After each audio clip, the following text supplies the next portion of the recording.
Oh my gosh. All right. This is a Bramble Jam podcast.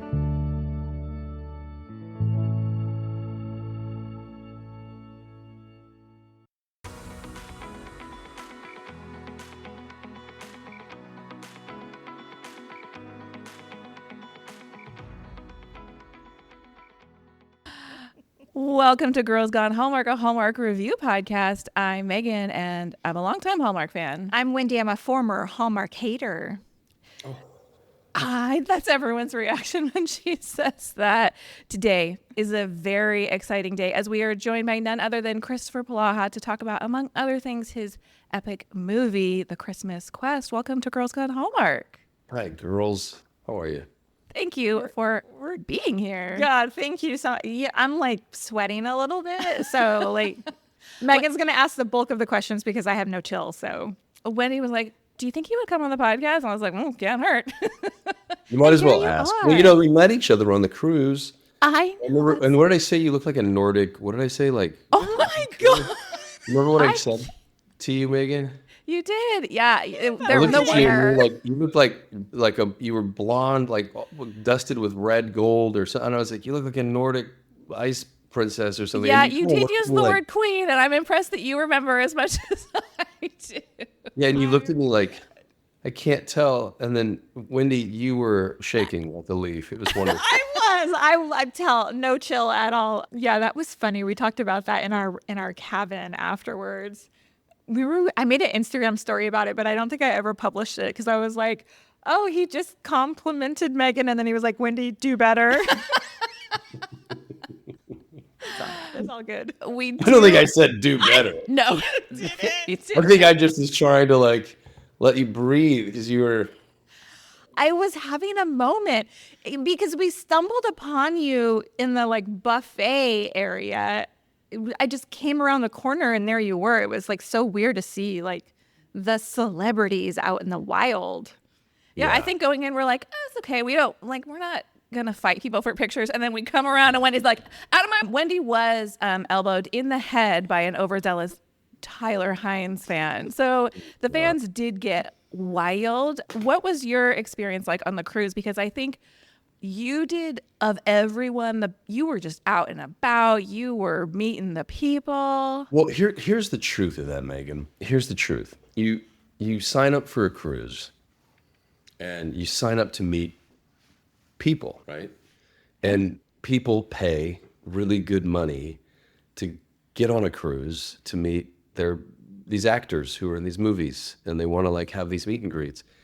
And the one thing I like about sort of like the Christmas con experience, like who didn't ask me back this year, by the way. That's why I was looking, and I'm shocked that you're not in that lineup. Millie West. There was a couple other people, like Jonathan Bennett first wasn't asked for whatever reason, and God bless him. But it was one of those things where the one thing, as transactional as an sort of insane or intense as that weekend is, if you want to just surf the crowd and go through and meet people really quickly, you can.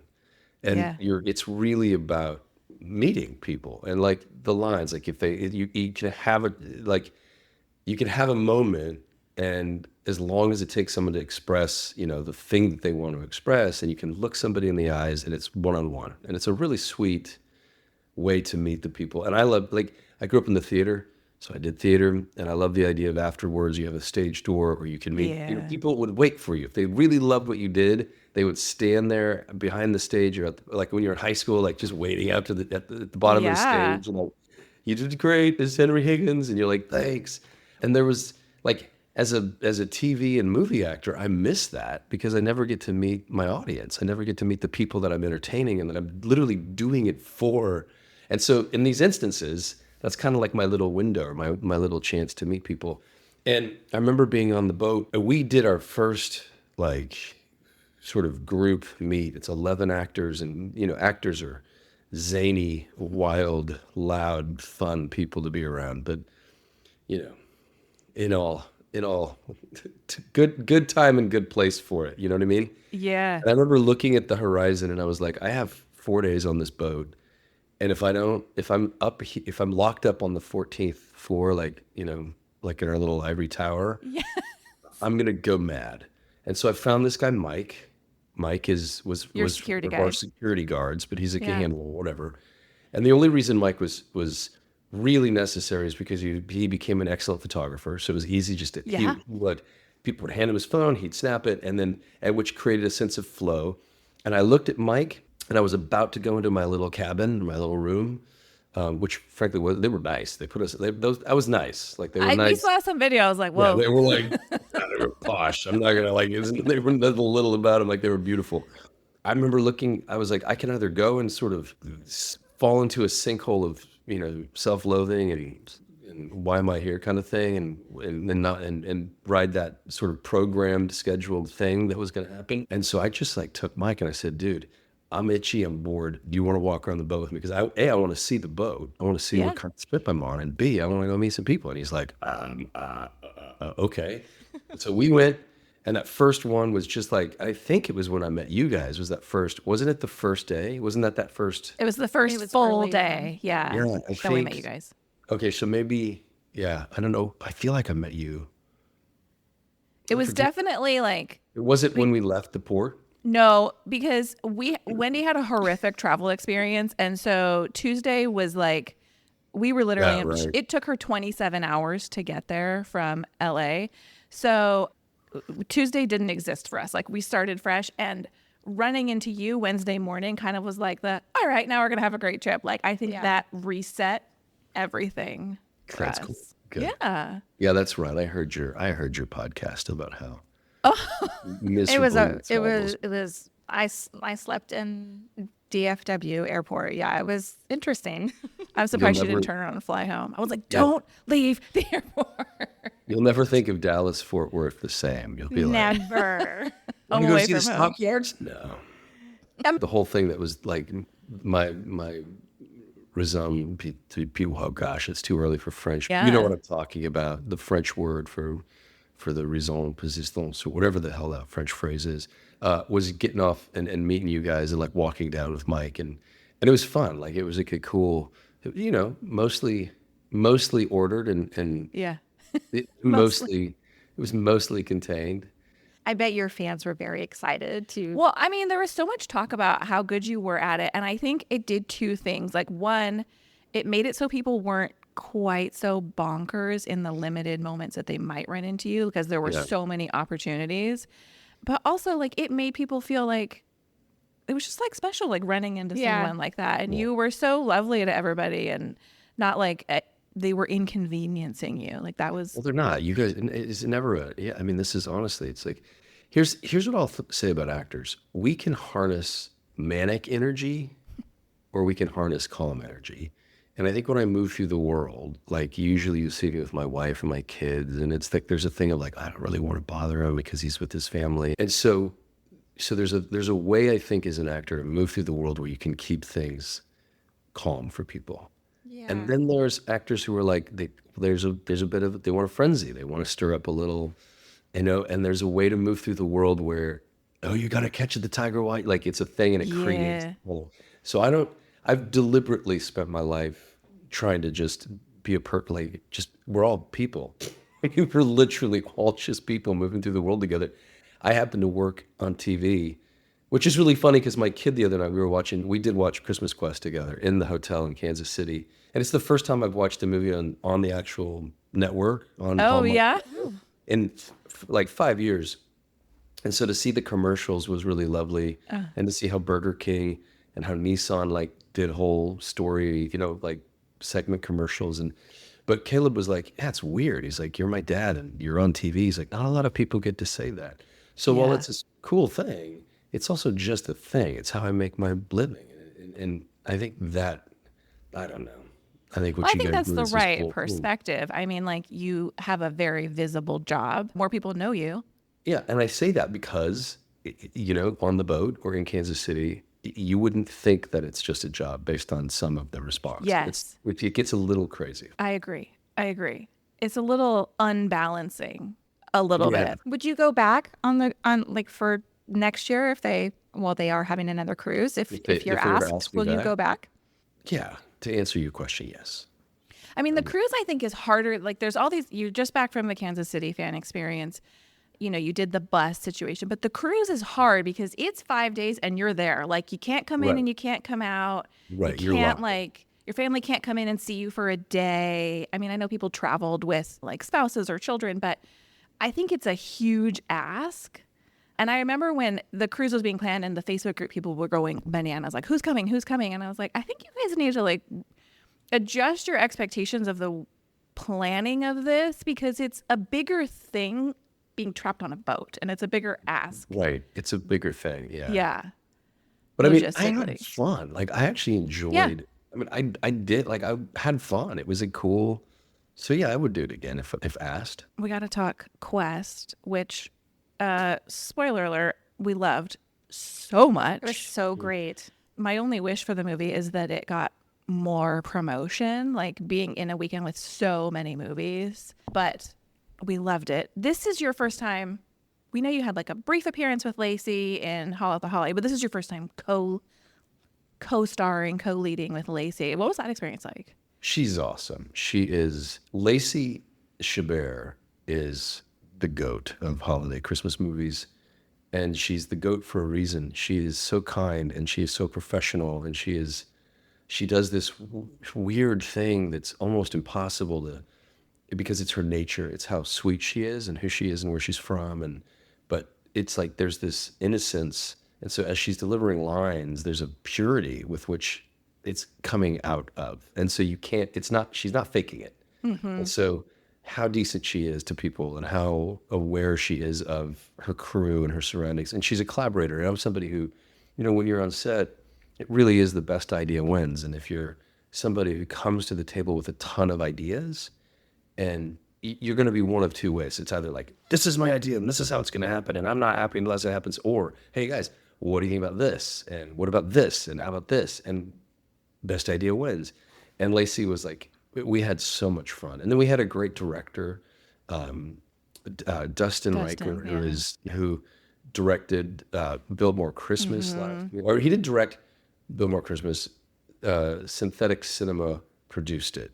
So Dustin, Andrew, and Molly were in charge of Scottish Christmas last year, and Biltmore Christmas, the holiday Tuddy movie this year, and mine, and then that Finish Line movie. So they had a huge weekend this weekend. Yeah. Big. They had a big weekend, which was fun to see and very proud. Because I mean, it's an awesome production company working out of Connecticut. And so when you have the right team, then anything is possible. And yeah, it was a fun, big movie. Yeah, I mean, you got to film on location, and we saw that you were able to bring your family out, at least for part of it. How often do you get to do that? How important it is for you to have that opportunity? When I go on a really cool location, I will bring them. I'll bring them just, hell or high water. Be like they came to Fiji with me. They came to Iceland with me. And in my life, like Caleb was born in Hawaii when I was working on North Shore, and they went to school up in Vancouver. They went to school in New York City. Like wherever I have jobs, they'll just come with me. And that got harder and harder and more difficult the older that they got, obviously. Sure, yeah. But for like a place like Iceland, it's interesting. My wife's, not to bring the show down, guys. Sorry. Wendy might like this though. Oh, Stop. Go ahead. I'm just gonna pick on Wendy. Everybody does. It's okay. No, it's out of love. So my father-in-law, my wife's dad died in 2018, and Hallmark, like a month later, hired me to go to Fiji and film Pearl in Paradise. And so that was this really kind of interesting way to squeegee out the grief. And it didn't. Yeah. It was just a momentary like wringing of the grief for the family and for Julianne.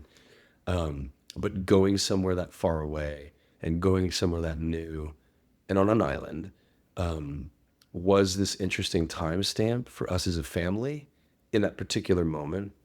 And then this year was a particularly hard year because she lost her mom. And then a month later, they hired me to go to Iceland. And so it was the same thing where we went to this other island, polar opposites of Fiji in color, temperature, food, people, everything, total opposites. But it was the same thing of like, a new place, and all these new experiences that were able to kind of help us like squeegee out the grief and like wring out the grief a little bit. I think God works in mysterious ways. And so it was a really cool, super grateful for those opportunities, because they did more than just, it was more than just making a movie. It was, bringing my family somewhere and allowing us to have a beat from some pretty painful moments. And so, doubly beautiful in ways. Yeah, not just a vacation, right? Like Right. building positive associations in that. That's really hard. I'm sorry for your wife. We do have a recurring segment on the podcast called Did You See That? And it's where we point out things people may have missed. And for example, Holiday Touchdown, the marquee behind in the town square had like a Tyler Hines movie, a Julie Sherman Wolf movie, and a Hunter King movie on the marquee. Thinking about Christmas Quest, is there anything you can think about that people might not have clocked on first watch, or something cool that you think people should look out Oh, for? that's so cool. Well, you mentioned the cameo that I did with Lacey. Yeah. When the phone rings, there's a photograph that shows up of Lacey and I. And that was a picture that I took while I was in Utah 2 years ago or whatever, filming the Holly. It was just, and if you look at the whole picture, it's me, Lacey, Wes Brown, and I think this girl, Elizabeth, I forget who's in the original picture. But yeah, that's kind of the little Easter egg from that. So that was That's like so funny. That's huge. perfect. Did you see Yeah. that? Amazing. So look, this is not the first time you've played a character whose marriage is either has ended or is in trouble. We really loved We Wish You a Merry Christmas. Yeah. Like we're women who are past like the first love, young love stages of life and married a million years. And so for us, we like seeing those stories reflected. How important is it for you to be able to tell that kind of story? Well, I'm not on the executive level at Hallmark, obviously, but if I'm doing their programming, I'm not going to skew too young and make movies for 20-year-olds, because I'll make a couple, you know what I mean? But the bulk and the meat and potatoes of why I think people love these movies is it's about the love that lasts a lifetime. It's about like meeting that person that you're like, oh God, this isn't just the hot hookup that I'm going to like move on from next week. This is like the person I want to spend the rest of my life with. And that happens in your 30s, and it happens in your 40s. Like there's a chapter of your life where you're hoping for that to happen. And late 20s, I mean, like it happens, right? But so I think that it's fascinating. And I think like Lacey and I were talking about it, and she's like, man, there are so many stories that I want to tell about, Nikki Deloche and I are working on something for next Christmas about this particular moment in a woman's life who's chosen to give up her career to raise kids. And what does that look like when they don't need her like they do when they're babies? And what is that transitional period of like, well, who am I now that I've, the babies are gone and they don't need me like Oh my they God. You're hitting us like right where Megan has a senior in high school this year. I have a Megan. junior in high school. Like Well, we're indeed. in that phase, that transitional kind of phase. Yeah. Ooh, just hitting hard. Yeah. Well, you know what? You guys are going to love this even more. It was my wife's idea. Oh, I love that. It was Well, Julianne's idea. I mean, you did send your first child to college last year. And as Wendy said, like we're on the verge of that life. Like we have a friend who their youngest son is about to go to college. And I was like, oh, are you like, how? And he was like, oh no, we're not empty nesters. We're bird launchers. And I was like, oh, I love that perspective. I'm not going to be strong enough to have like we're launching them to the world happily. I'm like, please come home to me. But now that you're an old pro at launching children into the world, you have advice for people like us. Oh, for gosh. us. So we sent our second one to college this year. Oh my goodness. So last year was our firstborn. This year was our second, our middle kid. And now we have Jude at home, and we have him for 5 more years. Ladies, brace yourselves, gird your loins, because it's going to be the worst. You're excited and you love it. Yeah. I mean, I don't know. Maybe you guys are gonna pop champagne and No. burn all the sweaters and pull out the left. I don't know. Some people might be different, but for me and for Julianne and I, it was like we have this tribe, and we love our family, and we love time together. That was another thing. We just in Kansas City, we all met in the middle of the country and had Thanksgiving in Kansas City together, and it really was about like, we did the big fancy premiere on Saturday night, and it was really just about my family and I, getting on that red carpet, taking a picture, and then going off to here. We didn't watch the movie because we went Caleb was singing in the town square. I And know, that's amazing. yeah, like it was about this, you know what I mean? And honestly, they're the most interesting things about me. They're the greatest accomplishment. Like I've worked with some pretty amazing actors in some pretty cool movies, and they're still the most interesting thing and the best thing I've ever done. Like like the family is, and I think it's who we are. Like we're people, and our life is really about people. It's about each other and how we treat each other. And your family is that moment where you get to make the decision who you marry. You get to feel like, let's try to bring people into the world. And if you're lucky enough to do that, let's try to raise them right. And if you're lucky enough to do that, you want to send them off so that they can meet people and do that again. And there's this cycle of like life, right? And I don't know, we have this, it's such a strange culture that we live in right now because all those fundamental sort of primary things are up for grabs, I guess. But it's like, it's so wonderful to, I don't know, just see your kids go off and try to make their mark in the world. But it is bittersweet. Yeah, I'll tell you a wonderful quick and story. terrible. I'll tell you a quick Wonderful story. and terrible. And when the reason why I said you were going to like it wasn't because it was like all sad. It was because there was a happy ending in it. And there was something I said and you were like, haha. So I knew about the dead parents-in-laws.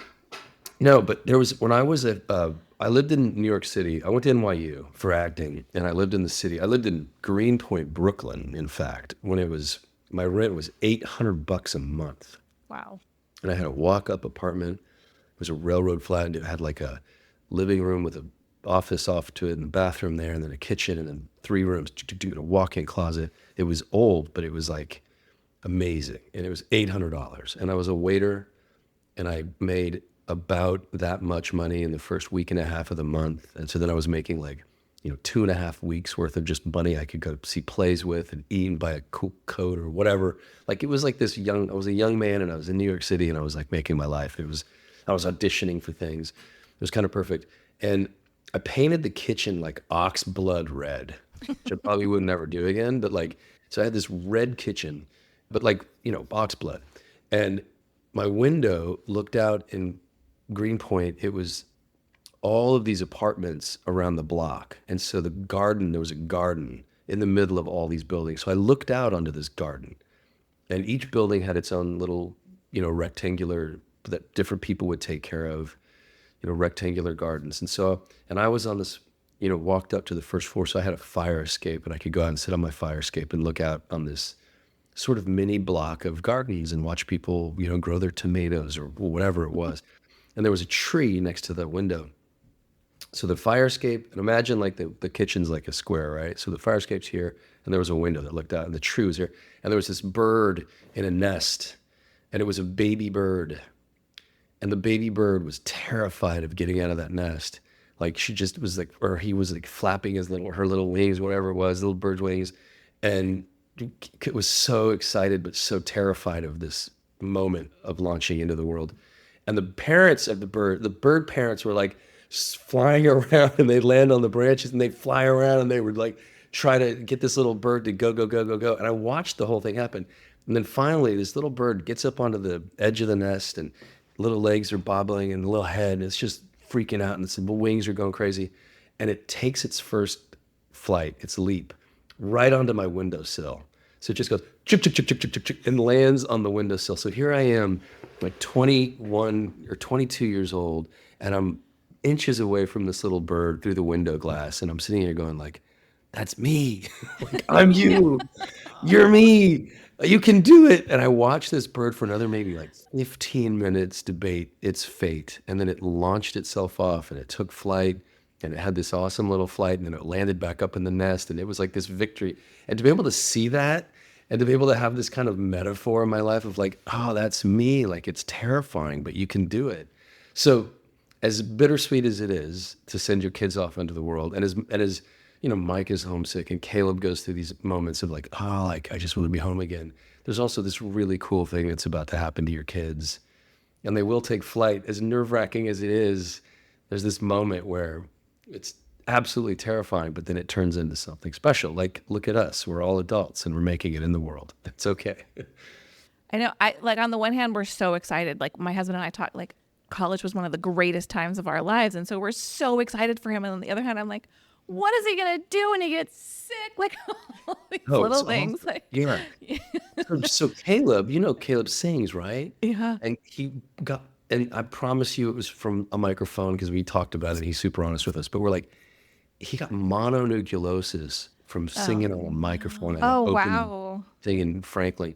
He got so sick, and just like you, Megan, Julianne was at home being like, I mean, I was looking up nervous breakdown on my phone. I was like, what does a nervous breakdown look like? Because she was so and Like having to stop herself from flying out there. flying to Nashville. And Yeah. at a certain point, I was like, go, you have to go. But we had all the blood work and we had all the thing. We figured out what it was. And when we did, it was able to, but like there was that 3 week period of like, panic. Totally. Yeah, I mean, it'll be fine. It's going to be fun. But you guys, it is, and it will be. And it's like, it is awesome. But yeah, do you only have the one kid? Wendy has one. I have one, a daughter. Wendy, she you have a has daughter.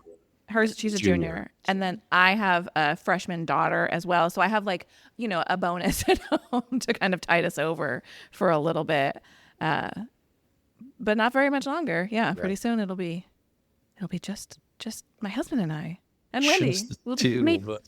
And Wendy. We'll have to start a new podcast. Yeah.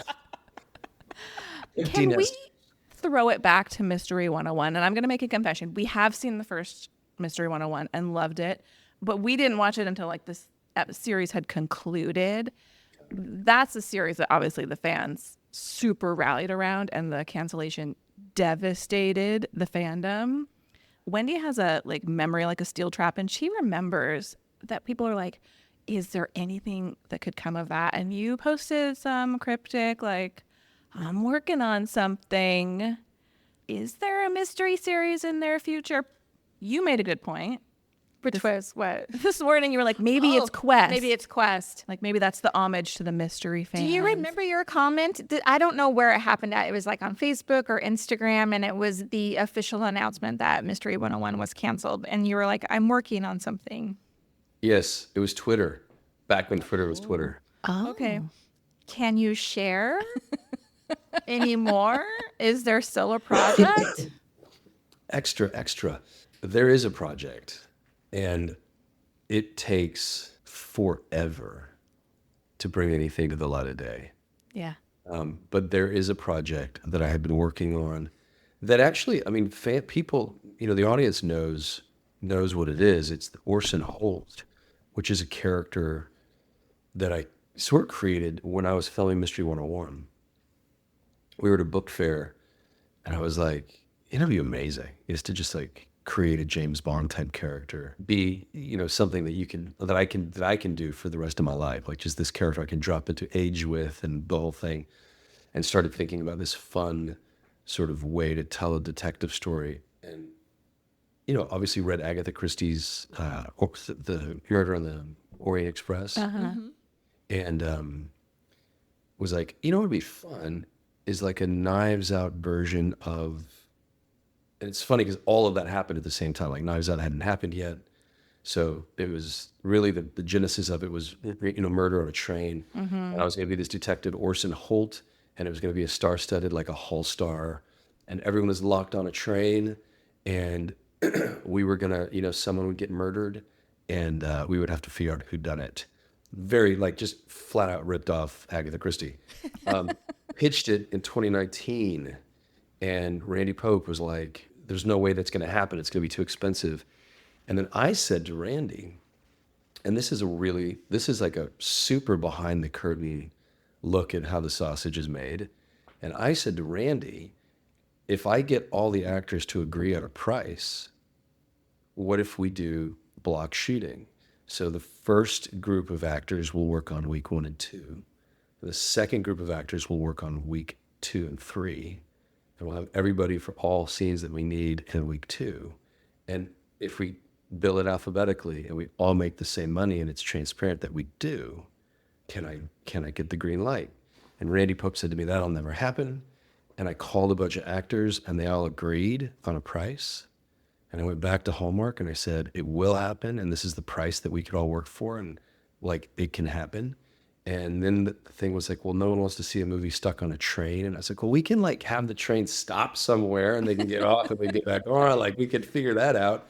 And that was what launched the Wedding Veil series, because that then they knew they had a business model, and that launched Wise Men and Three Wise Men and a Baby, because they were like, wait, so people are willing to not work for their full fee and they'll the do collaborative stuff. groomsmen. The groomsmen. And so there was a new sort of, my little moment of pride is I didn't get to make my movie, but I did usher in a You whole. launched 1,000 franchises. I launched 1,000 franchises. But no, it was interesting because I think the biggest question was like, how do we get actors to join the party without their full pay? And when they realized that we were willing to like do that, I think that kind of changed the game a little bit. So that one in 19 went away. And then it's been a slow slog, but Orson is still, I'm still pushing Orson up the hill. Nice. I mean, look, they made 3 movies on a boat on Hallmark Plus, like the Love on the Danube trilogy. They were on that same small Both, right? river cruise boat, and Yeah. the whole time we were like, they spent too much time off the boat. We're like, we want more boat stuff, so people would watch a train movie. You think? But they got off the boat, right? They had these beautiful filming locations Mm. that they wanted to use, obviously, which might be more interesting than the interior of the boat. But Yeah, I think that, yeah, when you're making a movie, like we gotta show people things, because Yeah. 84 minutes on a boat, people are gonna go crazy. But yeah, I they- agree, like I'm with you. Like if the story's interesting and compelling, then you've got something special. I would absolutely watch a mystery on a train. Yeah, 100%. Absolutely. I think it's gonna be like, at the time, I have this incredible poster. Let me see if I can find it. No, that's too bad. But it was a poster of like, it was because at the time it was Candace Cameron Bure and Lacey and Nikki and Andrew Walker and Tyler, and it was a really fun thing. But what's cool about it is, so you know the books that I write with Anna Gomez. Are you guys Yes. aware of her? So Moments Yeah, Like yeah, This and Where the Sun Rises. So I was doing a podcast, and the gentlemen that were interviewing us, they published a suspense magazine called Suspense Magazine. It was like a mysteries and thrillers magazine. And so while I was on the podcast, I was like, if I had a short story, would you guys publish it? And they were like, I mean, if it's any good, we would. And I was like, awesome, I'll send you one. And I went after the podcast that night and like in a fever dream wrote an 80,000 word short story about Orson Holt called Lost and Found. You can actually look it up on, it's suspensemagazine.com. It's like an online suspense magazine. And they published it in 2 parts. So it's an Orson Holt. So I created the IP. So now I own this IP that's in the world. And that was published in 2020 and 2021. Or maybe it was maybe it was just 2020. I don't know. But anyway, that was published. And since then, have written this anthology of short stories. So I have 10 short stories of Orson Holt, which I'm either going to do for Audible or I'm going to figure out something to do with those. But then have taken, and now we're trying to do something special with Orson Holt at Hallmark, and they're interested. They really love the character. They want to put me back to work in another mystery, because it was good medicine. Mystery 101 did its thing. Yeah. In my mind, I'm like, oh, that could be an audio podcast. Like, wouldn't that be amazing if you could get like All Stars doing the serialized audio for, that short story series? And, Hallmark is adapting those podcasts into series. You got Mistletoe Murders on Hallmark Plus. Speaking of Hallmark Plus, they're leaning hard into like reality programming featuring, some of their favorite stars. Is that something you'd ever be interested in doing over there? The thing, I actually pitched an idea to them that, again, I don't know that it's the right blend, but so have you guys ever heard of this thing I used to do it called the Polaha Chautauqua? Yes. Yeah. So there was this sort of like Sunday show. I'd go live for an hour and I would just talk to people. And it was like almost reverse. I'd be asking Wendy, like, Wendy, tell me about what it's like to be a mom. Tell me your story. And then Wendy would start talking, and then all of a sudden this thing would happen. And because we're being watched right now, and so we're on our best behavior, and we're making sure that everything we say is like, and when you were being watched, there's this thing that happens. I like to call them like truth bombs or whatever, but it's like people all of a sudden, by having the spotlight shined on them, were able to talk about things in a way that was really healthy and healing. And there was some because when we talk, right, and I just said this in Kansas City, I just had the craziest experience. So we were in a panel discussion. You know, it was about destinations, and it was like pretty glib and superficial. And all of a sudden, this little woman stood up and said, "You know, the three of us just met. We all lost our husbands in December, and we use Hallmark again to wring out the grief. To like, we use Hallmark to as a balm, and it really just kind of put a hush over the room, and it sort of inspired me to tell this philosophy, to share this philosophy that I have, which is everything that we say to each other all day long is us casting a narrative about who we are, what we like, what we don't like, what we believe in, what we want. So everything we say, we're sharing. We're saying, this is who I am. Get to know me. This is what I want. This is what I like. This is what I don't like. This is my story. So we all have this story. And we're constantly shaping and reshaping our narrative as the facts of our lives change and as our circumstances change. We're trying to constantly say, well, who am I? It's like a quest for identity, right? And it was crazy because as I was sharing this, like all of a sudden it just dropped in the room in Kansas City. And like the front row, I was all I could see, but they just like started crying. Everybody started crying. And so that's what was kind of this beautiful thing that would happen on the Chautauqua was like people would call in or we would go live, and then all of a sudden it was a story about, like one day it was about forgiveness, right? It was like, what is the idea of forgiveness? And this girl was 22 and she got hit by a drunk driver. He took her leg off underneath her knee. And she was like, every single day, like 12 times a day, I have to forgive this person. But talking about it in public and talking about it with a group of people that felt like a safe space allowed her to like take a step forward in her forgiveness. And it was just this weird bubble thing. Long story short, I pitched like an on-the-road Chautauqua where I would go from like town to town and hear people's stories and like just meet the audience, basically. Like I just want to meet you. And it was this idea of, and I don't think it's going to work because travel shows are, I'm told, are expensive and you have to like give something away. And it can't just be, truth. I mean, I'm all in. I'm like, I'll buy that show. I mean, I'm all in too. Like The Girls Gone Hallmark production company. I'm like, how can we make that happen? Why don't we do it? I did a Polaha Chautauqua live in Nashville this summer, and that's exactly what it was. Awesome. It was like a really cool. It wasn't as like participatory as like the show would be because basically like I would show up at your house, and I'd be like, tell me your story, and we would get through all of the stuff of like the chatter stuff. But then at some point, like it would drop in and we would find that thing. And it's amazing when you start like realizing that you are a part of the human race. Like, here's the thing. This is our generation. This is all we have. We have each other. And we have these movies and we have these podcasts and we have our friends and our family and our audience. And we have this like, it's our community and it's our generation. And at some point, we're not going to be here anymore.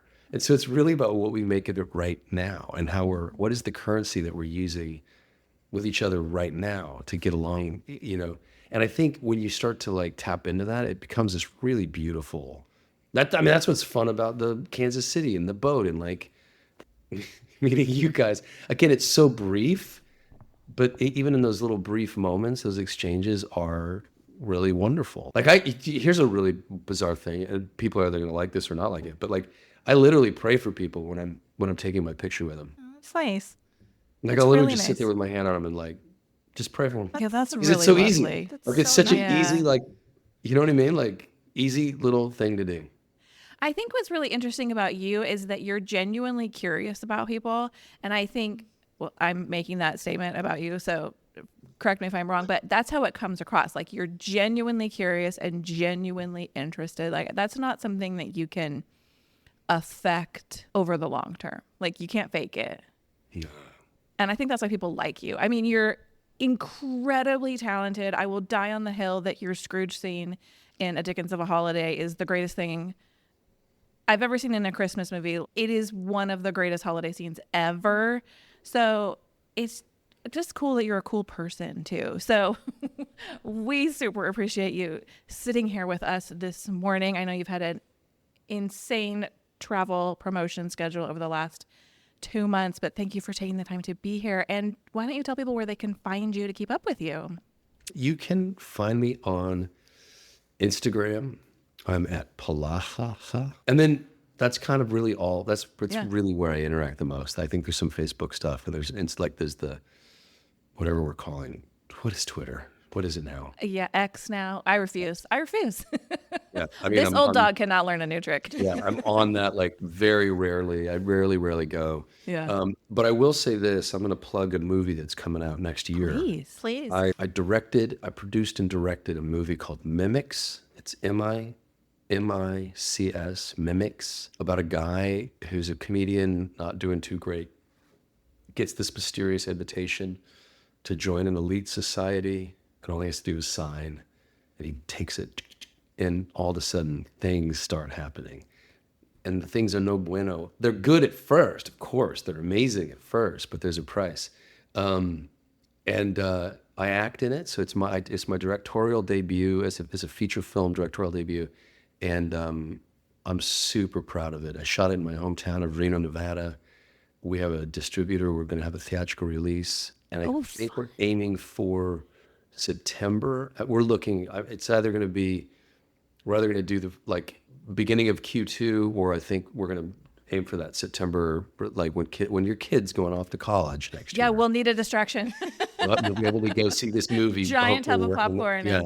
Yeah. And it's something I'm really, really proud of across the board, just because, I literally raised the money and produced. I mean, it was like this huge labor of love. And again, being able to go home where it all started. And this dream began 30 years ago. I remember watching Quentin Tarantino's Pulp Fiction. I was like, I want to make movies. Like, I want to do that. And it's why I went to NYU, and it's why I do what I do, because eventually I wanted to be able to tell the whole story. And so let's see what happens. Maybe maybe people will hate it and I'll never get to do it again. Or maybe it'll be okay and I'll get to do it again and again. Oh, we can't wait. I'm very excited. Yes. Sounds awesome. Thank you again for being here. And thank you for listening to this episode of Girls Gone Hallmark. If you love this podcast, we love your 5-star ratings and reviews. You can leave them in the Apple Podcast app or the app you're listening in. We'll see you next time. Bye. Bye. Bye.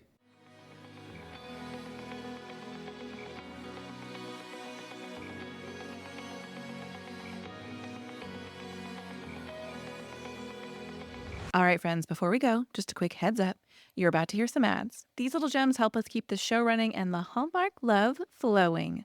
So do with that info what you will. Grab a snack, hit the skip button, or maybe, just maybe, listen in and discover your new favorite product. Bye.